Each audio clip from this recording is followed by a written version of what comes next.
మకర రాశి. ఈ మకర రాశి వారికి శాటర్న్ ప్రభావం చాలా అనుకూలంగా ఉంటుంది. తృతీయ స్థానంలో చాలా మంచి గ్రహాలు ఉన్నాయి. స్థిరాస్తి డెవలప్మెంట్స్, క్యాలిక్యులేషన్ చాలా కరెక్ట్గా ఉండడం, వేళకి భోజనము, విందులు వినోదాల్లో పాల్గొనడం, శుభరూపమైనటువంటి కార్యక్రమాల్లో పాల్గొనడం, ఎంతటి కార్యక్రమాన్నైనా పూర్తి చేయగలుగుతారు. ఇవన్నీ చాలా బ్రహ్మాండంగా ఉంటాయి. కానీ రూపాయి వేస్తే రూపాయిన్నర ఖర్చు మాత్రం అవుతుంది. అంటే ఆదాయానికి మించినటువంటి ఖర్చు అవడం, బంధుమిత్రులతో కొంచెం చిన్న చిన్న అభిప్రాయ భేదాలు రావడం, నిదానంగా ఉండవలసినటువంటి అవసరం బంధుమిత్రులతో పబ్లిక్తో ఉంటుంది. మిగిలిన వ్యవహారాలన్నీ కూడా అనుకూలంగానే ఉంటాయి. ఆత్మస్థైర్యం ఉంటుంది, ధైర్యం ఉంటుంది, పట్టుదల ఉంటుంది. మీరు పెట్టుబడి పెట్టేటువంటి విషయాలు కూడా చాలా బ్రహ్మాండంగా ఉంటాయి. భవిష్యత్తుకి చాలా అనుకూలమైన వాతావరణం అయితే కనపడుతుంది. దానికి తగినటువంటి ప్రయత్నం ఇప్పటి నుంచి మీరు చేయడం, తద్వారా ముందుకు కొనసాగడం జరుగుతుంది. ఉద్యోగపరమైన సమస్యలు తగ్గుతాయి, రాజకీయపరమైన ఇబ్బందులు తగ్గుతాయి, వృత్తులపరమైన డెవలప్మెంట్స్ క్రమేపీ కనబడుతున్నాయి. వ్యాపారాత్మకంగా మనం చూసినా కూడా కొంత అనుకూలమైన మార్పు గతం కంటే ఇప్పుడు రాబోతోంది. ముఖ్యంగా ఈ రాశి వారికి గురుడి యొక్క బలం లేకపోవడం వల్ల మనం ఎంత కష్టపడినా మన మాట పైన ఉండడం కానీ, పబ్లిక్లో కాస్త గౌరవించడం కానీ, ఇటువంటి విషయాలు కొద్దిగా తగ్గేటువంటి పరిస్థితులు ఉన్నాయి. అంచేత నిదానంగా వెళ్ళండి. ఆర్థిక పరమైన వ్యవహారాలు, బంధుమిత్రులు, మీరు బంధుమిత్రులకి ఎంత చేసినా వాళ్ళు సంతృప్తి చెందరు. ఇంకా చేయలేదని మాత్రం మిమ్మల్ని అంటారు. అదేవిధంగా మరి మీరు ఆలోచనతో ముందుకు వెళ్ళవలసిన పరిస్థితులు అయితే ఉన్నాయి. బంధువుల్లో కూడా అంచేత ఏది అవసరమో ఏది అనవసరమో తెలుసుకుని ముందుకు వెళ్ళడం మాత్రం చాలా మంచిది. షేర్స్ వారికి పర్వాలేదు. రియల్ ఎస్టేట్ వారికి మొట్టమొదటి 15 రోజులు చాలా బ్రహ్మాండంగా ఉంటుంది. ఐటీ రంగం వారికి కూడా ఆర్థిక లావాదేవీలు మొట్టమొదటి 15 రోజులు, మే 15 వరకు చాలా అవకాశాలు ఉన్నాయి. వ్యాపార పరంగా చూసినట్లయితే మంత్ ప్రారంభం 10 days కూడా చాలా అత్యద్భుతంగా ఉండేటువంటి పరిస్థితులు కనపడుతున్నాయి.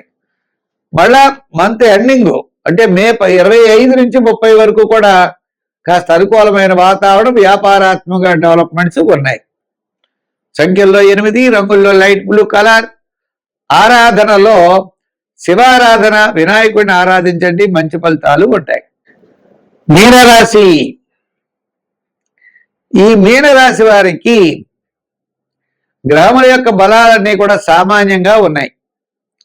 జన్మంలో శని, జన్మంలో రాహు, వ్యయంలో రాహు, జన్మంలో శని. అంతేకాకుండా గురుడి యొక్క బలం కూడా లేదు. గ్రహముల యొక్క బలాలన్నీ కూడా మిశ్రమంగా ఉన్నాయి. జన్మంలో రవి, తర్వాత ద్వితీయంలో రవి. ఈ విధమైనటువంటి పరిస్థితుల్లో ఈ మీనరాశి వారు నూతనమైన నిర్ణయాలు తీసుకునేటప్పుడు ఆలోచన చేయాలి. ఏ విషయంలో తొందరపాటు చర్య పనికిరాదు. జాతకంలో వ్యక్తిగతంగా బలం ఉన్నట్లయితే తప్పకుండా విజయం సాధించే పరిస్థితులు ఉన్నాయి. విద్యార్థులు బాగా కృషి చేయాలి, ఉద్యోగస్తులు బాగా ప్రయత్నం చేయాలి, నిరుద్యోగులకు కూడా ఎక్కువ ప్రయత్నం చేయాలి. వివాహాది ప్రయత్నాలు చేసేటప్పుడు కూడా జాగ్రత్తగా ముందుకు వెళ్ళాలి. అనవసరమైన ఆలోచనలతో వెళ్ళకూడదు. ఐటీ రంగం వారు, షేర్స్ వారు జాగ్రత్తలు తీసుకోవాలి. రిస్క్ చేయవలసినటువంటి పని అయితే మాత్రం లేదు. వ్యాపార పరంగా, వృత్తుల పరంగా సామాన్యమైన వ్యాపారాలు చేయాలి తప్ప ఏదో కొత్త కొత్త వ్యాపారాలని చెప్పి వాటిలో పెట్టుబడి పెట్టినట్లయితే ధనం ఖచ్చితంగా పోవడానికి అవకాశాలు కనపడుతున్నాయి. చేత తెలియని వ్యక్తులు, తెలియని వ్యాపారాలు, తెలియని విషయాల్లో మనం వేలు పెట్టి ఇబ్బంది పడడం కంటే వాటి నుండి బయటపడడానికి ప్రయత్నం చేయాలి. చేత ధనమూలమిదం జగత్ అనే సూత్రాన్ని మనం తీసుకుంటే లోకమంతా డబ్బుతో నిండి ఉంది. మనం ఎందుకు రిస్క్ చేయాలి, ఎందుకు ప్రయత్నం చేయాలి? అంచేత మన టైం బాగోలేనప్పుడు ఉన్న దాంట్లో కాలక్షేపం చేయడం చాలా మంచిది. ఇప్పుడు ఎక్కడో ఏదో ఉంది, ఎక్కడ ఏదో జరుగుతుంది అని మనం అక్కడికి పరిగెట్టుకు వెళ్ళడం, లేదా మనకి వాళ్ళు ఎవరో హెల్ప్ చేస్తారు, ఖచ్చితంగా మనం విజయం సాధిస్తామని అనుకోవడం, ఇవన్నీ తప్పు. వాళ్ళు హెల్ప్ చేయరు, మీకు డబ్బు సకాలంలో మీకు రాదు, మీరు ఇబ్బందులు పడడం ఖాయం. కాబట్టి అటువంటివన్నీ పెట్టుకోకుండా కొత్త కొత్త ప్రాజెక్ట్స్, కొత్త కొత్త విషయాలు వదిలేసి రెగ్యులర్ సామాన్యమైనటువంటి విషయాలు మీరు దృష్టి పెట్టండి, ఇబ్బందుల నుండి బయటపడతారు. నిరుద్యోగులు అవ్వచ్చు, ఉద్యోగులు అవ్వచ్చు, రాజకీయ నాయకులు అవ్వచ్చు, వృత్తులు అవ్వచ్చు, వ్యాపార పరంగా నూతనమైన వ్యాపారాలు, పెట్టుబడులు, డెవలప్మెంట్స్, ఇటువంటి విషయాలన్నీ కూడా జాగ్రత్తలు తీసుకొని సెకండ్ ఒపీనియన్ ద్వారా ముందుకు వెళ్ళడానికి మాత్రం ప్రయత్నం చేయండి. అనవసరమైన విషయాలకు వెళ్ళకండి, ఇబ్బంది పడవద్దు. సంఖ్యల్లో 4, 7 ఆరాధనలో నవగ్రహారాధన, ఎక్కువ శని భగవాను పూజించండి. తప్పకుండా రిస్క్ మాత్రం చేయొద్దు, నిదానంగా ఉండండి, విజయం సాధించగలుగుతారు. సర్వే జన సుఖినో భవంతు. స్వస్తి. వృషభ రాశి. ఈ వృషభ రాశి వారికి ఆత్మస్థైర్యం చాలా ఎక్కువగా ఉంటుంది మొట్టమొదటి 15 రోజులు. తర్వాత 15 రోజులు కొద్దిగా ఆత్మస్థైర్యం తగ్గుతుంది. ఏదైనప్పటికీ కుటుంబ ఆర్థిక సంతానపరమైన వ్యవహారాలు ఈ వృషభ రాశి వారికి మే నెలలో అత్యద్భుతంగా ఉంటాయి. కుటుంబ పరంగా అంటే మన వివాహము, ఉద్యోగము, వ్యాపారము, వృత్తిల్లో డెవలప్మెంట్స్, ఇటువంటి ప్రయత్నాలు చేసేవనుకోండి తప్పకుండా విజయం సాధించవచ్చు. వివాహం కాని వారికి, ఓ ప్లాట్ కొనుక్కోవాలనుకునే వారికి, ఇలా దీర్ఘకాలిక ప్రయోజనాన్నిచ్చేటువంటి పనులన్నీ కూడా ఈ వృషభ రాశి వారికి పట్టిందల్లా బంగారం అన్నట్లు సక్సెస్ఫుల్ గా మనం పెడతాం. ఏమిటండి దీనికి కారణం అంటే కుజుడు లాభస్థానం, శుక్రుడు లాభస్థానం, శని లాభస్థానంలో ఉన్నారు. అంటే అలంకారాలు, స్థిరాస్తి డెవలప్మెంట్స్, అలాగే ఎంతటి కార్యక్రమాన్నైనా మనం పూర్తి చేయగలుగుతాం. మళ్ళా గురుడు వచ్చేప్పటికి ద్వితీయ స్థాన సంచారం, ఈ విధముగా గ్రహముల యొక్క బలం అనుకూలముగా ఉండడం చేత మనం అన్నింటా కూడా విజయం సాధించే అవకాశములు చాలా ఎక్కువగా ఈ వృషభ రాశి వారికి ఉన్నాయి.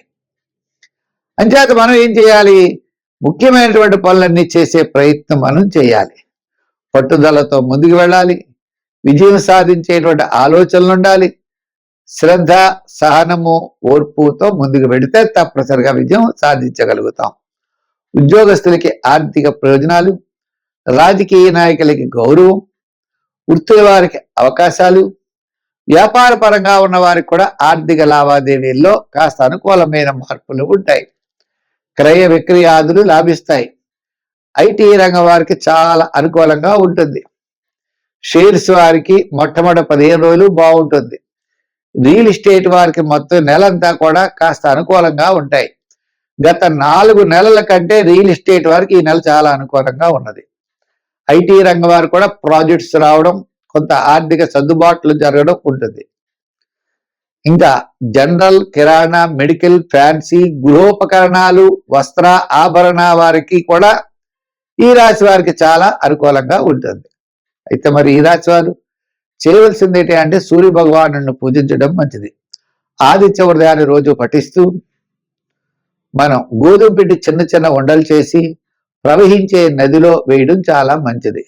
నదులు దొరకని వారికి ఈ గోధుమ పిండి ఉండలు వేసి చిన్న చిన్న ఉండలు కాకులకు ఆహారంగా పెట్టడం కూడా మంచిది.